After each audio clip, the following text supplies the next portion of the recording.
So first of all, like a graded homework and a homework solution have been posted, and also the grade book has been updated. So like if you kind of find the discrepancy, just let me know, okay? And then just send me an email. I'll respond to your email, okay? And also, like for the final project, if you guys haven't decided the topic, you guys should do it. As soon as possible, okay? So I noticed that some of you still haven't decided the topic, so for that, decide the topic, and then, start doing literature review, and, start kind of outlining, all right? Okay, so, and this Wednesday, we are scheduled to have midterm. So tomorrow, like I'll have kind of brief kind of review session, okay, in class, and, I'll go over like what's expected for the meetings. All right, okay, so do you have any questions? Okay, if not, then we can kind of just start. So, so far we have discussed, like only 1D problem for, like a Schrödinger equation, right? And then realistically, like we have to consider 3D case. So for that, I'm going to start with the hydrogen atom, okay? Because hydrogen atom has only one electron, right? If you look at the actual periodic table, hydrogen is located first. So what that means is only one electron variable, and then one, like basically neutron, and then like one like positive charge there. So for that, it's kind of easiest to analyze, right? So like when we have a nucleus and one electron, we have attractive force acting between the nucleus and like an electron, right? So that one is essentially central force, and then that depends only on the distance between particles in the radial direction. So for that, we can just simply write down this force description, okay, for that positive charge and negative charge. That is written as 4 pi epsilon naught and E square over R square, okay? So E is obviously electric charge, and R is radius, and this is epsilon naught is a vacuum permittivity, okay? And then from here, we can obtain the potential. Okay, potential again is described as from reference point to infinity, and then we can do f of r dr. Okay. So by the way, this PowerPoint is also uploaded on Sakai. Okay, so you can actually download this one if you guys need to.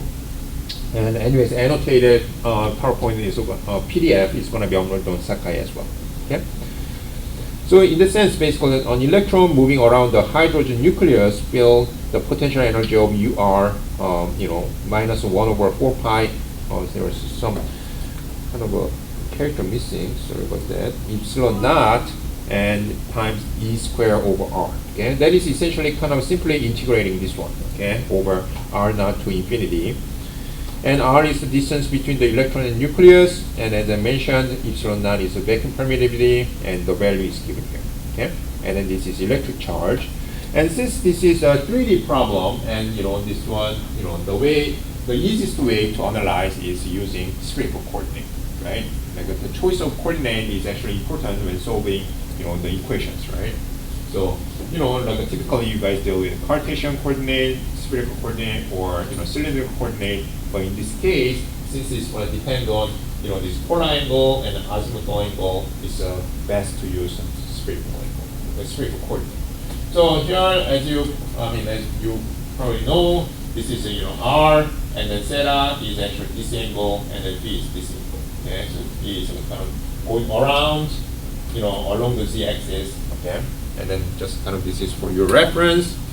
And so since we obtained this potential, okay, and then we can actually apply this one into Schrödinger equation, right? And then in this case, we are going to work on 3D problem. And then for this 3D, we are going to again use a spherical coordinate for Laplace operator. And then Laplace operator in spherical coordinate can be described as this one. Okay, 1 over R square, dou over dou R squared, dou over dou R. And then here again, this one is kind of missing. This one is sine theta, yeah, R square, sine theta in denominator, and dou over dou theta. And then there is a derivative with respect to theta. And then here, double derivative with respect to b. Okay. So here, since this one deals with again, partial differential equation, the best approach to analyze is basically using separation of variable. Okay, so in this case, again, we are basically separating into three independent functions, of which has only dependence on each coordinate, right? This one has only dependent on r, this one is dependent only on theta, and then this one is dependent only phi. Okay? So you can kind of carry out this one, and then you can solve this problem using boundary conditions. Okay, so in this case, there are two boundary conditions given here. The first one here is when r is infinity, the wave function must be 0. Okay, so you understand why here? Like when we have actual central force, when we send r to infinity, the probability of finding this particle or electron should be 0, right? Because like when we have central force, when we send r to infinity, the probability of finding that particle must be 0, right? So what that means is that this wave function must be 0, right? Probability density function is simply psi star psi, right? So with that argument, this wave function must be 0 when r is infinity. Okay, so in the sense, we actually call that as a bound state. Okay, it's kind of confined. Okay, and another boundary condition is like a rotation symmetry. Okay, so when we actually add 2 pi over phi, it has to be same as the original solution. Okay, so in this case, for example, if we start from here, when we rotate 2 pi around here, and then it has to be the same as before, right? This is essential rotation symmetry. So with these two conditions, like we can actually kind of carry out, kind of solving it, but it's actually a very lengthy process, so I'm gonna skip that. Okay? And the wave function turns out to be written as this one. Okay, this is essentially solution, and wave function depends on these three numbers. Okay, n, l, m. Okay, and also this one can be represented as radial wave function, which is r n l of r multiplied by this y l m. Okay, this is called spherical harmony. This depends on theta and phi, but this r function or radial function depends on only r.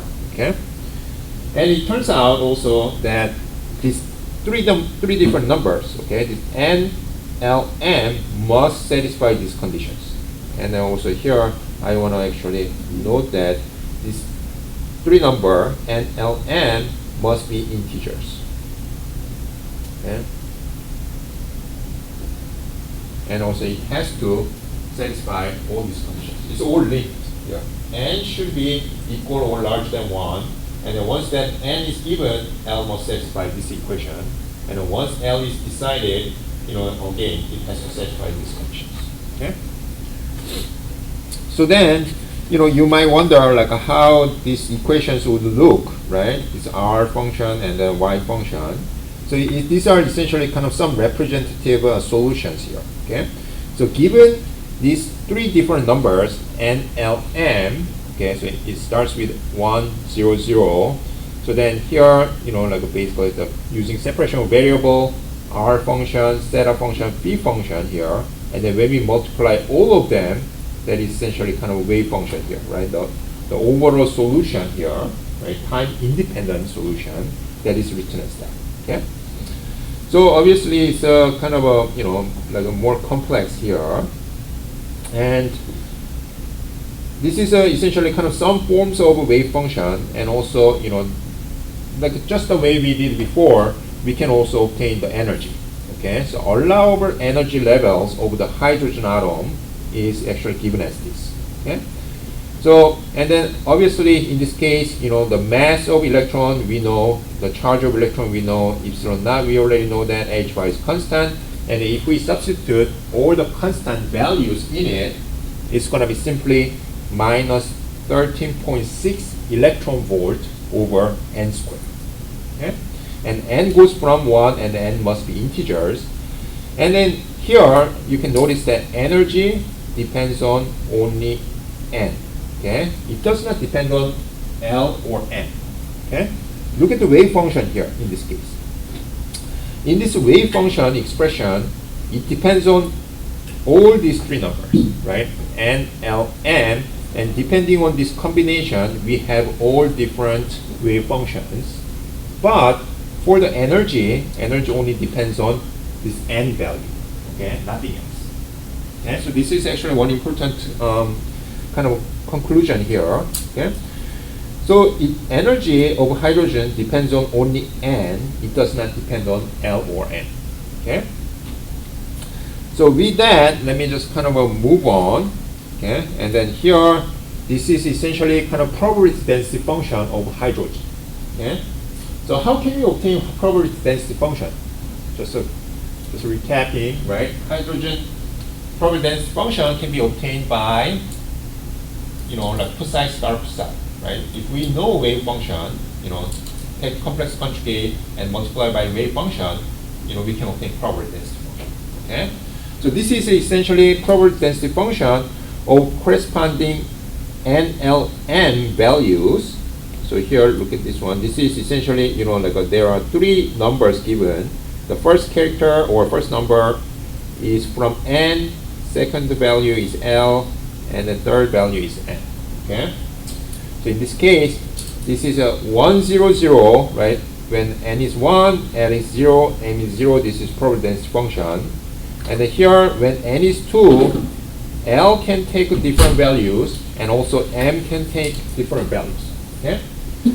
So do you remember, like the energy of hydrogen atom only depends on N value, right? Do you recall? I mean, we just kind of covered here. Okay, it depends on the N. So what that means is that, even though probability density function is given here, all of these, since this one is N here, N2, N2, is all have same energy, right? But with different L value and M value, wave function have different forms, right? For example, if I go back, 200, 210, 21, plus 1 or minus 1 have different wave functions.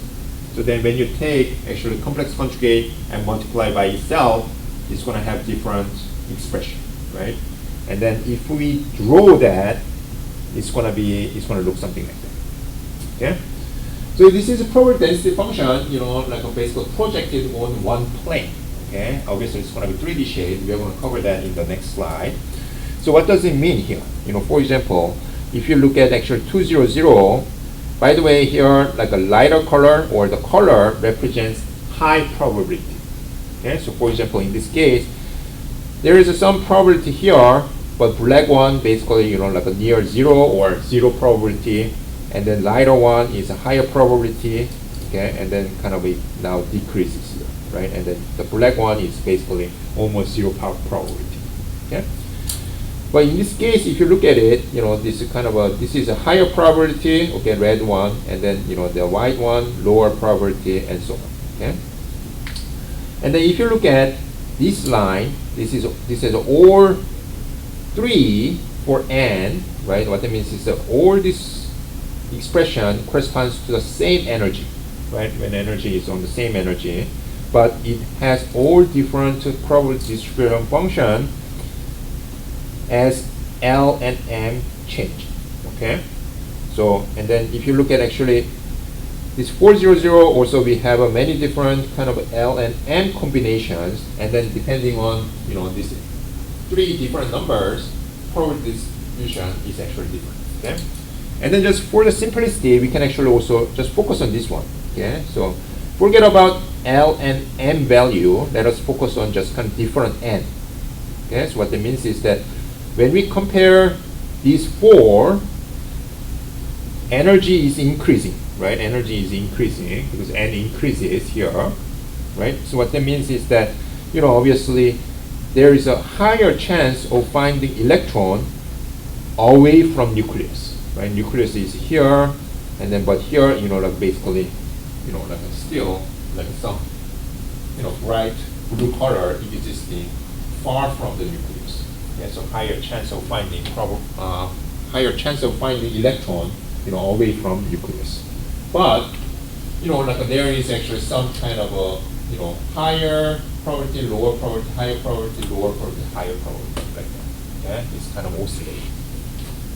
So for this one, to better visualize, we can actually look at the surface of constant probability density. Okay, so again, this one is kind of same graph as previous one. It's just kind of different color coding, but we can actually look at the surface of constant probability density in the hydrogen atom. Okay, so let us look at this 2, 1, 0. So what that means is that n is 2, and L is 1, and then M is 0. So in this case, the corresponding here is essentially this one, right? This is a projected probability density function. This is essentially kind of 3D shape. Okay? So in the sense, this one is essentially kind of rotating, right? Rotating, and then it forms like that. Okay?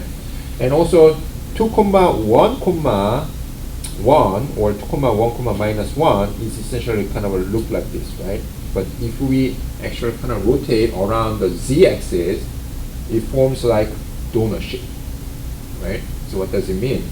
What that means is that the electron will be mostly found within this shape, right? Basically, this is essentially kind of, you can think of this as kind of a electron cloud shape, right? We learned about electron cloud. Electron cloud is kind of describing the probability of finding electron, right? But in this case, that high probability kind of a constant surface is actually drawn here. So what that means is that, like most likely electron will be found within this kind of a shape, okay, for the given N-L-M combinations.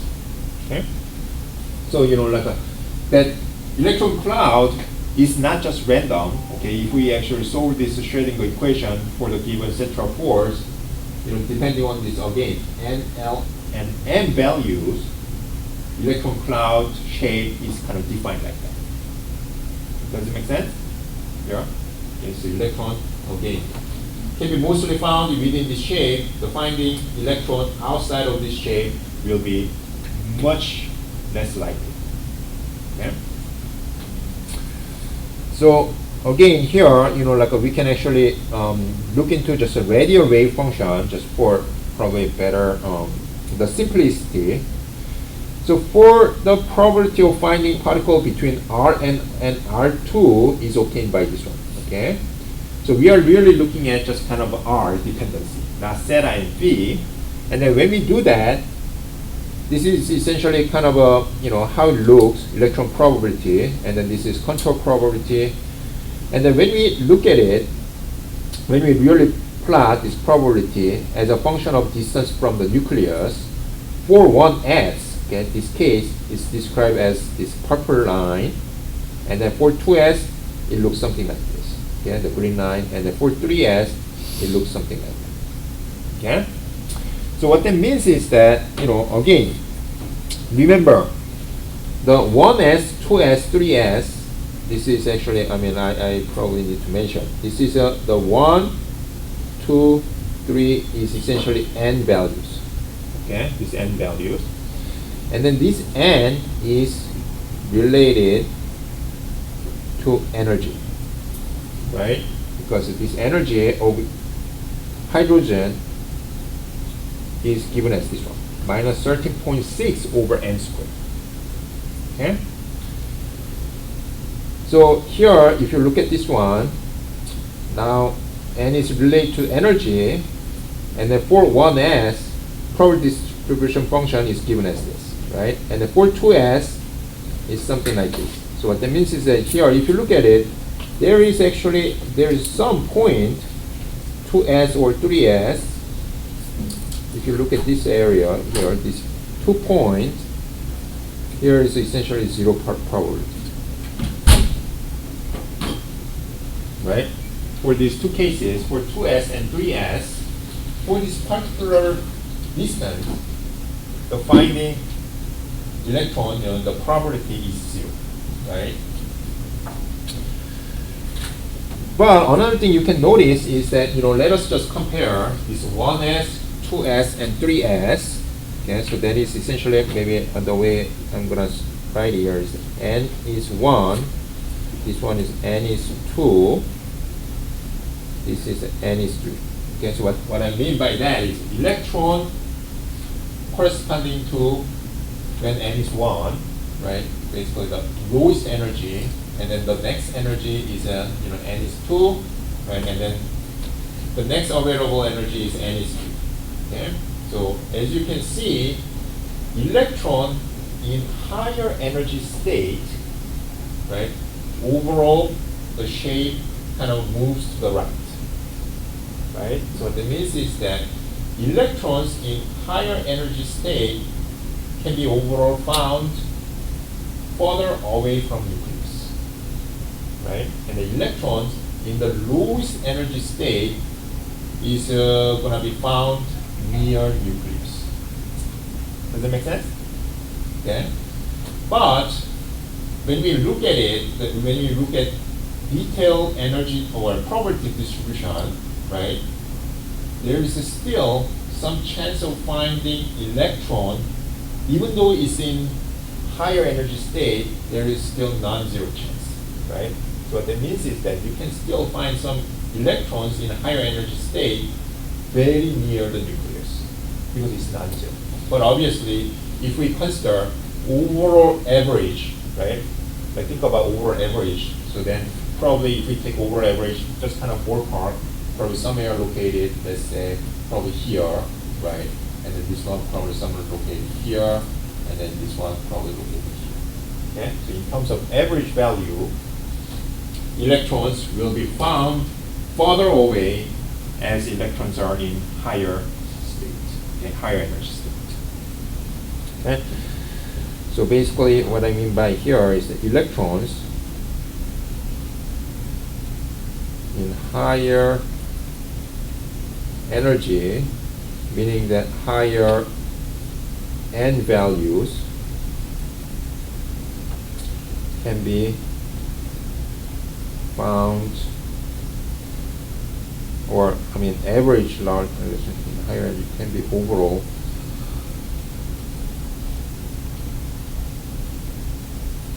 found further away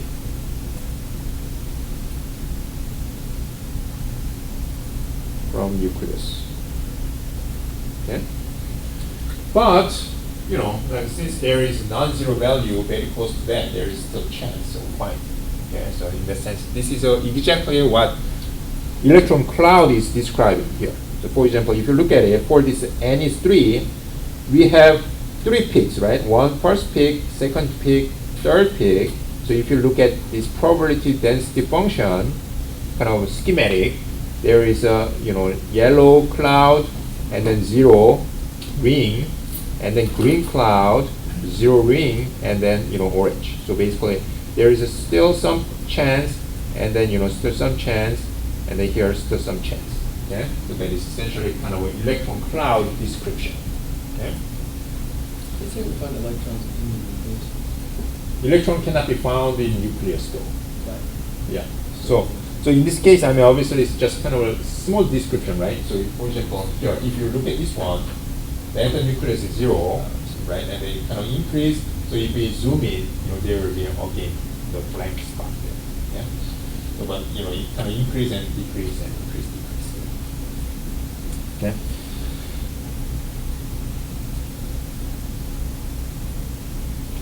Yeah. So that is essentially kind of what I mean by kind of electron cloud. Okay, electron cloud shape can be actually described using Schrödinger equations. Okay.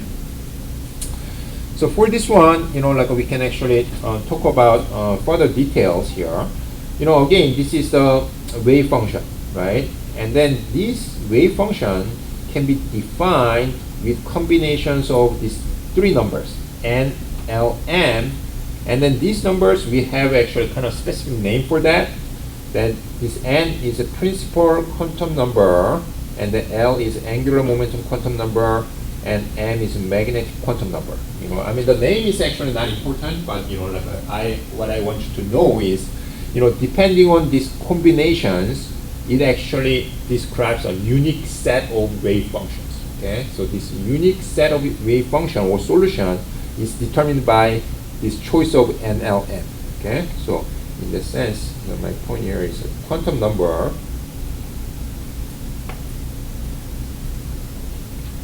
describes a unique set of states or solutions. Okay, so in this case, obviously, the wave function is the solutions of Schrödinger equations, right? And then these are essentially states. Okay. So here, so for unique set of a solution, we have to know this NLM satisfying these conditions, and also, as we kind of learn about, spin and the Pauli's exclusion principle, we have to consider electron spin. Okay, and then so basically, for a complete solution, we have to consider these 4 quantum numbers. Okay, this NLM and the electron spin s. Okay, so let us look at this for n is 1. Okay, so for this one, like which value of L can be taken. So look at this kind of a condition here. Okay, if n is 1, right? If n is 1, n goes there, and then L plus 1 must be equal or smaller than 1, right? So the L can be only what? L can go from 0, and it must be integers. So what that means is that L must be 0, right? And then if L is 0, now L goes inside here, and absolute m value must be equal or smaller than 0. So what that means is m can only be 0, right? So m is 0. So now for this one, like we can actually describe unique set of solution. The way we are going to describe here is a psi 1, 0, 0, and then we learned that for electron, spin can be up or down, right? Quantized value. So in the sense, it can be spin up or psi 1, 0, 0 down. Okay, so again here, the first one is n, this is L, and the third one is m, and fourth one is spin s. Okay, so in the sense, we have 2 states available for this case. Okay, and what about for n is 2? Let us consider this, and then when n is 2, we again put it here, and L plus 1 must be equal or smaller than 2. So the L values can take 0 and 1, right? Because like L plus 1 must be equal or smaller than 2. So L can be 0 or L can be 1. Okay? So in the sense, we are going to write down here, L can be 0 and L can be 1. Okay? And what about n now? When L is 0, obviously m must be 0, right? But what about when L is 1? When L is 1, absolute value of m must be equal or smaller than 1, right? Because L is 1, what that means is that m can be minus 1, 0, and 1. You see that? Okay. So then m value can be minus 1 and 0 or 1. Okay. So with that, we are now counting the number of states here. Okay. So for this one, it's the same thing because 2, 0, 0 spin up, 2, 0, 0 spin down, right? So in this case, basically, we have 2 unique solutions here, 2 unique solutions. But what about this one? This one now combination can be 2, 1, minus 1, or 2, 1, 0, and here 2, 1, 1. Okay? But for this, like for example, 2, 1, minus 1, we can have spin up and down. And then 2, 1, 0, we can have spin up and down. Right? And then 2, 1, 1, we can have spin up and down. So if we combine all of them, basically, for minus 1, we have spin up and down, 0 spin up and down, 1 spin up and down. So we have total 6 unique states there. Okay? And then we can do the same thing for when n is 3, in this case, you will see that L can be 0 and 1 and 2, right? Just looking at these conditions, okay? And then when L is 0, M must be 0, and then M can be minus 1, 0, 1, or when L is 2, now M choice is minus 2, minus 1, 0, and 1 and 2, okay? So then obviously in this case, we have 2, 6, 10 unique states, okay? So by the way, here, you know, like since this one kind of repeats like a pattern, okay, and then actually scientists named this is specific energy, okay, or this is state as kind of a this way. This is essentially we name as 1s orbital and 2s, 2p, 3s, 3p, 3d here, orbital. Okay?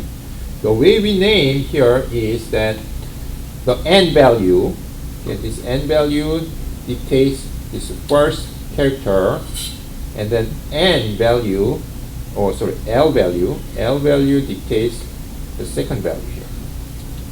Yeah? Look at this. When n is 1, 1, but n is 2, we just put down 2. But when L is 0, we just name as S, and then L is 0, S, and then when L is 1, we put down P. It's the same thing. 0, S, L is 1, P, and then when L is 2, D here. Okay? Does this kind of sound familiar? Like 1s, 2s, 2p. So basically, you know, like we learned that in chemistry, like there are actually orbitals, right? We talk about. Okay? And even in high school chemistry, we talk about this 1s, 2s, 2p, 3s, 3p, 3d. But these concepts are essentially coming from quantum mechanics. Okay? And then what does this correspond to? Well, do you remember? Energy levels of hydrogen depend on only what? N values, right? N values. So, you know, in this case, N is 1, this is kind of one energy. And then when N is 2, this is another energy, like higher energy. And then when N is 3, that is, you know, third energy, right? And then here, actually, I didn't mention exclusively, but when you look at these energy levels, how is the energy distribution? Energy is discontinuous, right? Energy is quantized. Do you see that? Because, you know, like this is the allowable energy. N can be only integers, right? When N is 1, there is minus 13.6, right? I mean, you can kind of plug it in here. And then when N is 2, you know, minus 13.6 divided by 4, which is minus 3.4, right? And then we can kind of keep going, but obviously, you know, initially the energy gap is large, but the energy gap is getting smaller and smaller as we go higher energy states. But as you can see, there is a discontinuous energy, right? Just like the way we saw in infinite potential well and finite potential well and you know, the harmonic oscillator, right? This is discretized energy or discontinuous energy is actually really important part of quantum mechanics or like a nanoscience. Okay, so remember that. Okay, this discretized energy. So this is why we talk about these orbitals. Okay, these orbitals are essentially corresponding to discretized energy. Okay, so for hydrogen, 1s orbital is essentially located at minus 13.6 electron volt, right? And then for N is 2, 2s and 2p, do they have different energy? Huh? What do you mean?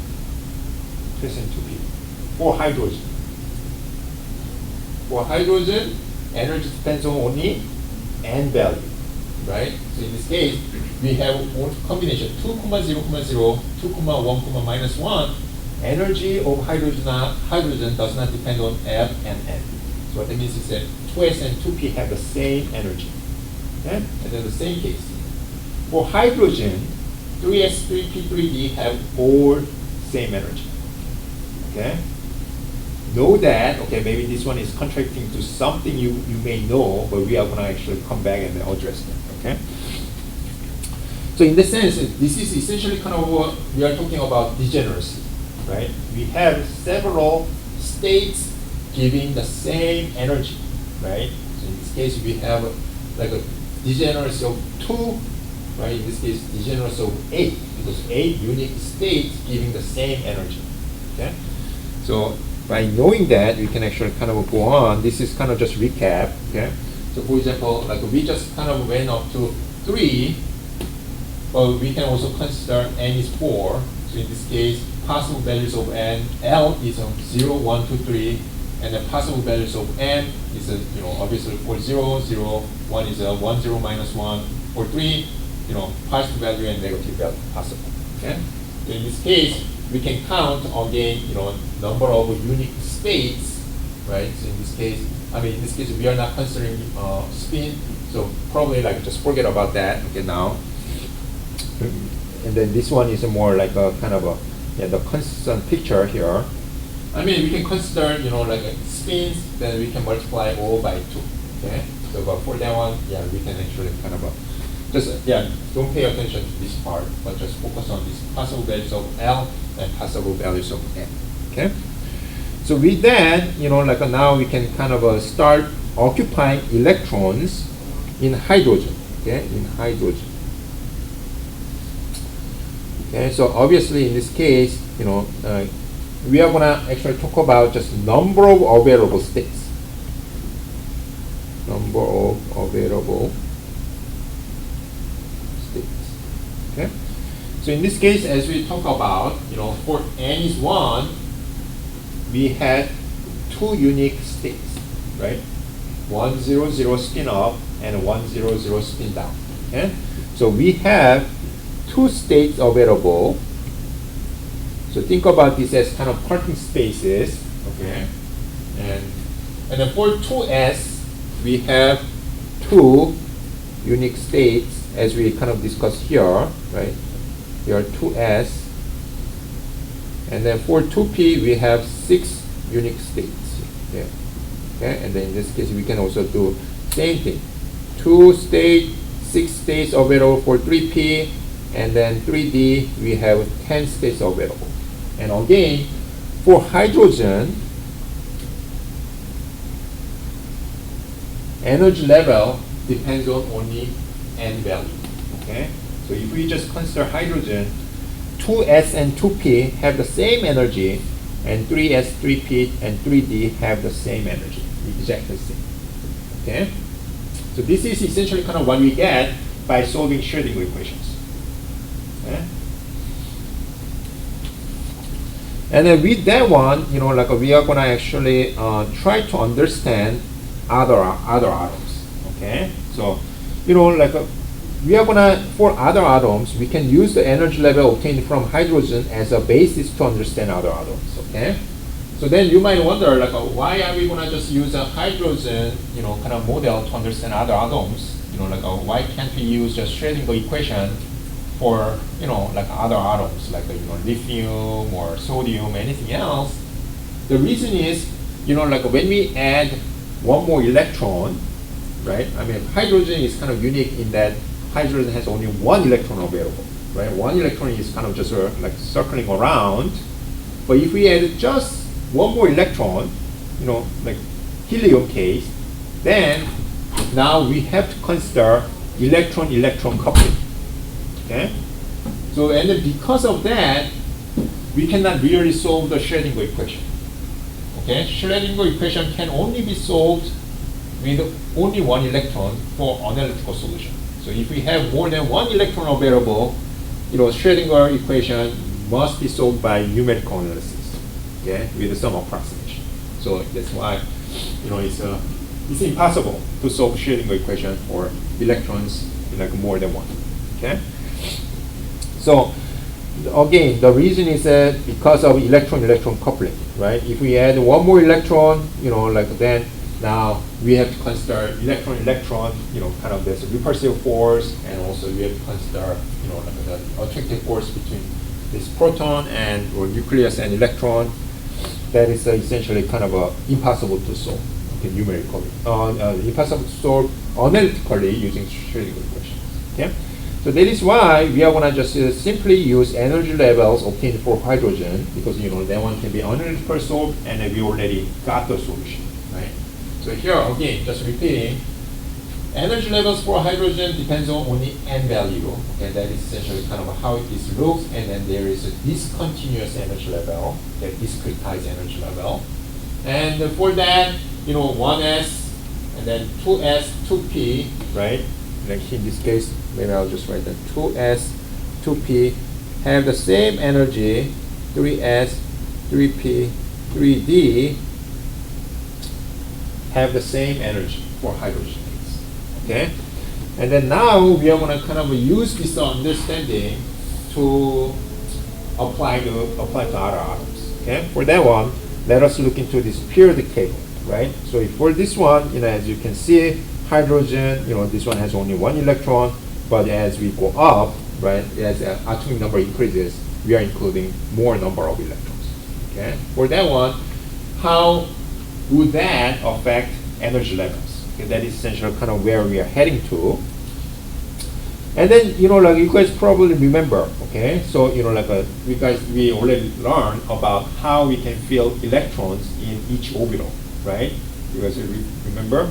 So you guys have kind of learned that, well, one electron, okay, for hydrogen is going to sit in 1s, and then when we have 2 electrons, it's going to sit in 1s, okay? And then this one, it still makes sense because you do remember, like how many parking spaces were available for 1s? To begin with, 2, right? And then, like from the Pauli exclusion principle, each available state can only be occupied at most 1 electron, right? If the parking space is filled, the electron has to find another available state, right? So in the sense, if we talk about lithium, now it has 3 electrons. So then 2 electrons will sit the lowest energy level, which is 1s, right? Because 1s has 2 parking spaces to our field, and the third electron has to find the next available state, right? And it turns out that is essentially 2s, right? Then here you might wonder, wait a second. For hydrogen case, we said 2s and 2p have the same energy, right? This is essentially kind of what we talk about here. 2s and 2p have the same energy. Then why for lithium case, the third electron goes into 2s, not 2p? Right, that's a valid question, right? For hydrogen case, 2s and 2p have the same energy. Okay? So anyways, that one, we are going to actually come back to that. Maybe I can talk about it now, actually. Yeah. So what happens is that, like we talked about electron-electron coupling, right? So electron-electron coupling actually makes 2s energy level lower than 2p. Okay, we are going to actually get back to that. Okay, maybe I can just kind of talk about this one. For lithium, look at this one. Okay, this is the lithium energy levels. So when we have, now we have 3 electrons, right, going around the nucleus. And then because of electron-electron coupling, when we actually evaluate energy levels, it just happens that 2s is actually lower than 2p energy level. Okay? This is because of electron-electron coupling. So what that means is that third electron, again, it is going to find lowest energy available. And then what happens is that 2s has 2 available parking spaces, right? And then that electron is going to sit in 2s, not 2p, because 2p has higher energy. Okay? And then if you're asking again, like why this one is kind of like a shifted, right, unlike a hydrogen atom, well, because again, it's because of electron-electron coupling. For hydrogen, there was only 1 electron, right? So there was no electron-electron coupling. Okay? So this is why third electron goes into 2s orbital. Okay. Do you have any questions so far here? Okay, so then here again, when we have 4 electrons, now fourth electron again goes into 2s orbital, because 2s has 2 orbital parking spaces, right? So and then it's going to fill in. And then if we look at actually boron here, boron has 5 electrons. So for that, it's kind of following the similar trend here, okay? So 2s and 2p, this is not really boron. The absolute value is different, but overall trend is same in that 2p has higher level than 2s, okay? So for that one, it's going to fill, 1s and 2s. 4 electrons are filled already, right? And then fifth electron is going to sit on the next available energy state, which is 2p, right? It's going to kind of sit there. And then do you remember how many states were available for 2p? 6, right? So in this case, basically, for neon, 6 electron will fill, okay? And then for sodium, we go to now 3s again, okay? 1s, 2s, 2p, 3s, 3p, 3d. Okay, so this is how we are essentially filling the electron. But one thing you can kind of notice here is that now after filling 3p, instead of filling 3d, we are filling in 4s, right?